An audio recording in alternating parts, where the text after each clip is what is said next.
Tirupati MLA RN Srinivas ఈ ఘటనపై స్పందించారు. తీవ్ర విచారం వ్యక్తం చేశారు.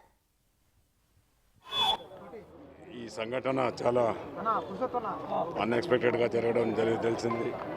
చాలా బాధాకరం. కలెక్టర్ గారు, ఈఓ గారు, జాయింట్ కలెక్టర్ గారు, రోయ్ హాస్పిటల్ సూపరింటెండెంట్ గారు అందరూ కూడా రోయ్ హాస్పిటల్కి వచ్చి దెబ్బలు తిన్న గాయపడిన వాళ్ళందరికీ కూడా ప్రథమ చికిత్స అందిస్తున్నారు.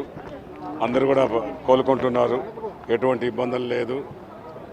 ఏదో ఒకటి రెండు జరిగాయి, అది కూడా అసాంఘిక కార్యక్రమాలు జరిగాయి తప్ప వేరే దైవ కార్యక్రమం. వెంకటేశ్వర స్వామి భక్తులు అందరూ వచ్చారు. ఏడుకొండల వెంకటేశ్వర స్వామి ఎల్లుండికి వైకుంఠ ఏకాదశి దర్శనం కోసం వచ్చారు. తమిళనాడు నుంచి, హైదరాబాద్ నుంచి, చెన్నై నుంచి, బెంగళూరు నుంచి కూడా చాలామంది రావడం, భక్తులు ఒకేసారి రద్దీ ఎక్కువ అవడం, దానిలో ఈ సంఘటన జరిగింది. అనుకోకుండా జరిగింది.